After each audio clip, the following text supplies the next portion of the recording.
Jor-El. He disregarded the machine's cries, reasoning that his family's safety came before Brainiac's interests at the moment. Jor-El narrowed his eyes when the earth rocked abruptly, causing him to hold on to something for balance. The trembling ended much sooner than the others, so he asked, "What's going on?" "Another example of human error," Brainiac said in an electronic voice that he could almost hear was amused. "Freeze!" he said, looking at the monitor with skepticism and bewilderment. He turned to see two armed guards pointing weapons at him. "Jor-El? What are you doing here?" "We're under sudden attack from traitorous armies, and got an alert from Brainiac," he said. "An attack?" Jor-El's eyes widened. "How is this possible? In such a time, who would betray their people?" Then, remembering what Zod had said, his eyes grew wide. "If our race is to survive, the Council must be eliminated." The man's plans caused Jor-El's eyes to widen. "You plan to kill the Council? Are you mad?" Jor-El asked. "If the Council won't take charge for the prosperity of Krypton, they are useless," Zod said. "You are talking about war, Zod. Right when Krypton is in its last day. It's madness." Jor-El scowled at the guy, but Zod refused to back down and returned the glare. "No, not a war, with time so short, a rebellion. We must take every precaution we can to ensure our race's survival." "What the devil are you doing, Zod?" he said, clenching his teeth in rage. The guards exchanged shocked looks as Brainiac said, "Jor-El is a traitor. Arrest him." Jor-El was thought to be a devoted scientist, thus it was startling to consider him to be a traitor. After discovering Brainiac's scheme to make him look like the enemy, Jor-El swore. With no other option, he charged at the two guards and pushed them to the ground as he fled. "He's escaping!" exclaimed the guards as they saw him leave in their hover vehicles. "After him!" As they pursued Jor-El, they fired at his hovercraft, causing damage to its end. Cursing, he attempted to maintain his vehicle's stability as he flew through the hallways. But another blast struck the back, sending the vehicle into overdrive.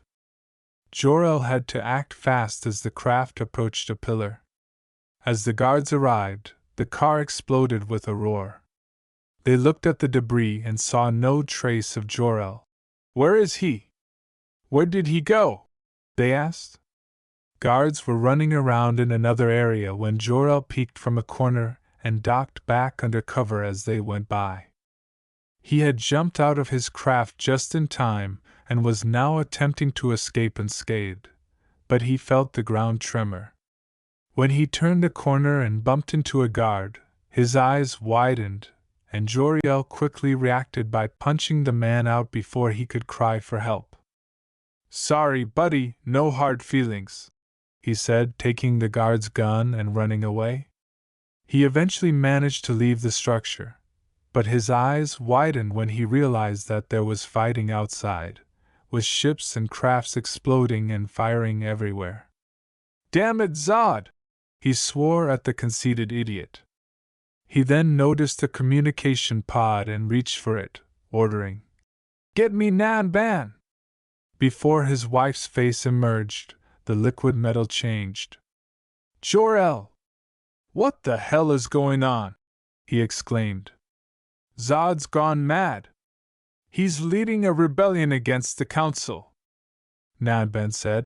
"The fool's constant desire for power is making the situation even worse than it already is. Nan Ben, Brainiac is downloading its memory to a satellite. It's going to abandon Krypton and leave us for dead. I have a plan, we just dash." Nan Ben disconnected him. As Nan Ben bit her lip, Jor-El raised an eyebrow and said, "Jor-El! Listen, I had spoken with Sylvan, Zor-El, and Kala. We have decided to put focus on the safety of the children, and put them on the escaped ship. Jor-El said, his eyes widening as he acknowledged his wife's destination. We have to make sure they survive, so we are going to send them off, he said. Jor-El looked down and remained mute. How could this have happened? The small children, including his son, were going to be sent off alone after Brainiac betrayed them. Damn it! He swore through clenched teeth in rage, feeling helpless. Zod then rebelled against the council and declared civil war. Naban trailed off. Jor-El, all right, I'll try to get home as fast as I can, just need to get something, try to keep everyone safe till then, he murmured, shrugging his shoulders and wiping away the tears of sorrow that were welling up in his eyes. Naban nodded, his brows furrowed. It was time to demonstrate a Scion's might to these Kryptonians. Jor-El heard a familiar roar as the transmission came to an end. He looked up at the skies and saw a four-winged beast. Raka! He cried to his trusty beast, who landed and stroked it on the head. Good to see you, dear girl, he said as he mounted the saddle and said, Let's go! With a ha! They took off, swerving left and right as they made their way into a very guarded location through the chaotic firestorm of missiles and bullets. The chamber of Kryptonian growth Jor-El would have to enter through the back entrance because the front entrance would undoubtedly be well guarded by Zod's troops. As a Kellex pod floated next to him, Jor-El removed his armor and flew over one of the pools. Can you see the codex? He inquired. It's just beneath the central hub, but I'm compelled to warn you, breaching the Genesis chamber is a Class B crime, punishable. The world is coming to an end, Kellex, and I will not allow a madman like Zod to get his hands on the codex, not when there's hope, Jor-El said, cutting off the machine. He got up on the saddle and jumped into the water, swimming deeper. He entered the growth chamber via swimming, and there were baby Kryptonian embryos all around him, being raised and watched over by nanny bots. Ignoring them, he swam upward until he breached the surface of the chamber pool and reached the Genesis chamber. Gazing above, he observed the codex channeling its energy while hovering in the middle between vines. The skull in the codex belonged to a Kryptonian ancestor who founded their race. When the alarms went off, he reached up and retrieved the skull, looking at it and said, This, along with you, Naruto, is the legacy of our race. Knowing he had little time, he dove back down and headed for an exit. Jor-El, by the authority of General Zod, surrender the codex, he said as he climbed out of the water after discovering one. He was unaware that a security spacecraft had appeared behind him. Jor-El got up and stared at the machine. He looked back and noticed that he was standing at the edge, far away from the groan. I don't think so, he sneered as he looked back at the ship. Jor-El jumped off as the ship shot at him, plummeting down the side of the tower. Fortunately, Raka caught him. Ships of Zod's coup d'etat pursued him, firing at the flying beast. The scientist and beast dodged the fire and took cover from falling ships. Raka shouted as she was hurt while ducking behind an exploding ship, curing. Jor-El looked behind him and noticed a spacecraft pursuing them. Come girl, you can do it, he said, looking ahead and seeing his home getting closer. Almost there, he said as the ship locked its targeting on Raka. But a huge energy explosion stuck it before it could fire, destroying the spacecraft with a boom. As Nanban helped the injured Raka to the L house, Jor-El looked up to see his wife flying beside him, smirking at it. What would you do without me? She asked, causing him to smirk. After a safe landing, the two went inside and descended to the basement, where Jor-El saw his brother and sister-in-law as well as Sylvan. Jor-El! exclaimed the elderly scientist as he saw what the man was holding. "What are you thinking?" he shouted. "Now is not the time for your arguments, Sylvan!" Jor-El, who was not in the mood for the old man's remarks, sneered at him, surprising Sylvan. He then went to his desk and asked Nanban, "Where's Naruto?" Nanban scowled and turned to look at the kids, who were sleeping soundly on the couch. Crypto was there, watching over them, and he scowled at what was about to happen. He knelt beside his son, ran a hand gently through his dark hair, and kissed his forehead tenderly while grinning tearfully. "Forgive this foolish man for what I am about to place upon you, my son." Jor-El picked him up in his arm and carried him to a platform. He laid his son carefully on it, and held the skull above it between devices. He then proceeded to the controls and turned on the machine. "What are you doing, Jor-El?" Zor-El said as he approached his brother and noticed the skull starting to crumble. "Ensuring the survival of our race," stated Jor-El. "I am bonding the Codex's genetic information into Naruto's cells. Through his cells, his blood, the legacy of Krypton lives on." "Why do that?" inquired Kala. After saying, "So that any child he has, or anyone he trusts, they shall be either Scion or Kryptonian." He turned to face Nanban and inquired, "Did you find a world?" As she approached the computer and displayed the planet, Nanban said, "Yes, a world where his only other living family resides. In my last transmission with my brother, he managed to send the coordinates of the planet his son, Naruto's cousin, Kakarot, was sent to," she said. "Earth, they have a yellow sun, and it's young," Jor-El commented as he approached and examined the planet's information. He read the states. With confusion, Sylvan questioned, "Is that important?" Jor-El replied, "Very, and not just for Naruto, but also for Kara and Lara. Their Kryptonian cells will drink its radiation, enhancing them greatly, and their race, like us, a seemingly intelligent population, is centuries behind our own evolution." Jor-El scowled and shook his head as Kala scowled and walked over to her daughter, gently brushing a bang to the side. "They'll be outcasts," she muttered. He stepped to the machine and turned it on, saying, "They'll be saved, they'll be gods to them, they'll also have each other." A blue beam of light blasted down from the machine, striking Naruto's chest. A minute later they stopped. "What's going on?" Sylvan asked as an alarm went off, and a Kelex came over. "5 attack ships converging from the east, Zod," scowled Jor-El. Because it was night time and the moons were full, Nanban was able to transform into her Great Ape form and growl, the hairs on her tail standing on point. "I'll handle him." "No, don't waste your energy on that fool, we have much more important things to take care of," said Nanban, scowling as everyone turned to face the ship after Jor-El put a hand on her shoulder to reassure her. As he opened the pod door, Jor-El glanced at everyone, including Nanban, Zor-El, Kala, and Sylvan, who respectfully held their child and grandchild in their arms. They scowled as Jor-El approached his wife and sleeping son, Crypto, who was sitting next to them and whimpering.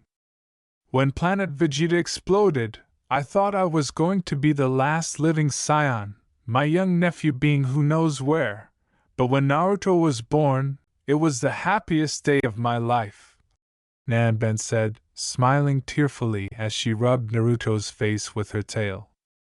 She swallowed a sob as she recalled the times she spent playing with the young brat, training him, and being so proud when he was able to punch her in the cheek for the first time.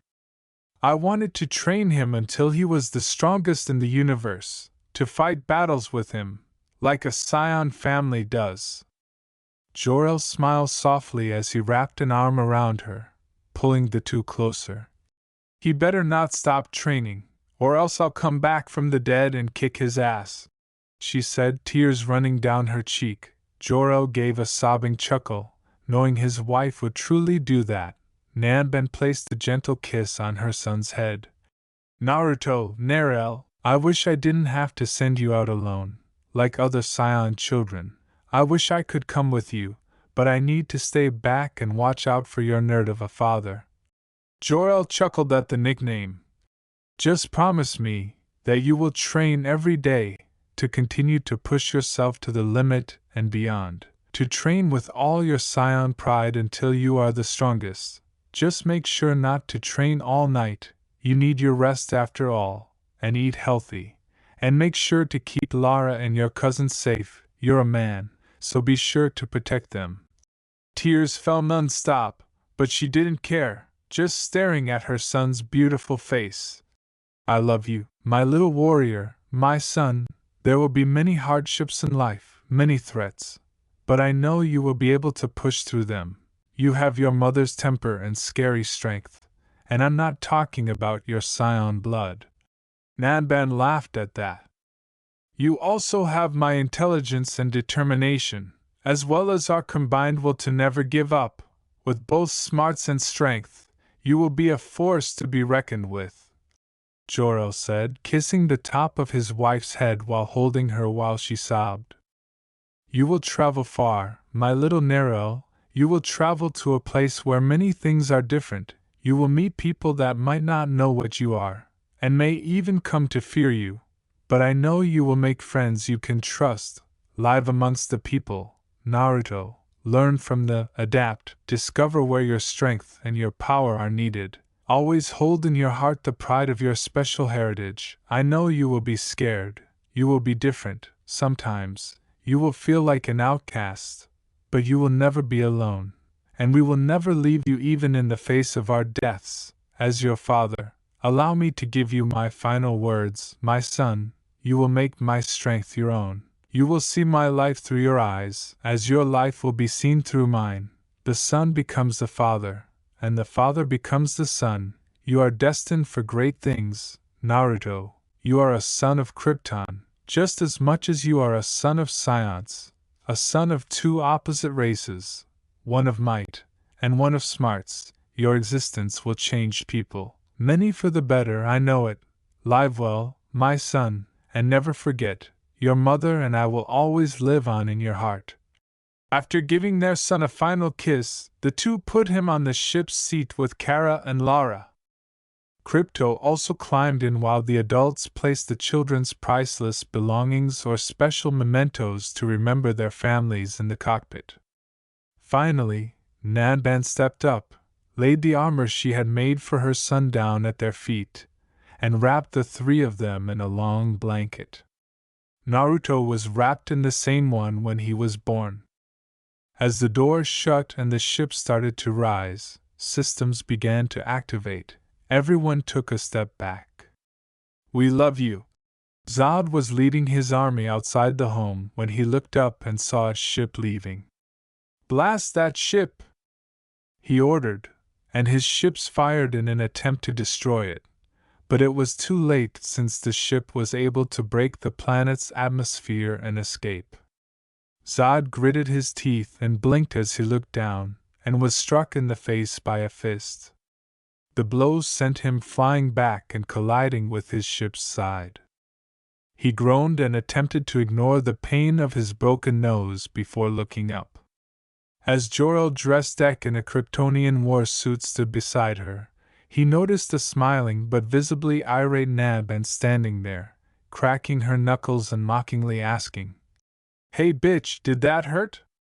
Zod snarled and gave the order for his soldiers to strike. The House of L's husband and wife narrowed their eyes and charged back. Jor-El and Zod engaged in a fierce battle, with the general thinking he had the upper hand against the scientists. But the battle was quickly over when the female Scion moved too quickly for the troops and her might sent them flying. But the scientist was also trained in battle by his Scion wife, so he was able to hold his own. Council soldiers soon made their appearance, and surprised the traitors by killing them. The Krypton War was over. It wouldn't really mean anything. Zod and his warriors were put on trial at the council room. The traitors of Krypton, Jor-El and Namba, stood in front of the council, shackled and without weapons. The council read their sentence, but Zod ignored the old fools, merely glaring at the stone-faced Jor-El. Zod said, when he muttered, "The Codex." The council fell silent. "Where have you taken it?" Jor-El knew that everyone was watching him, but he didn't look away from Zod. He answered, "Away from your reach," and Zod squinted at him.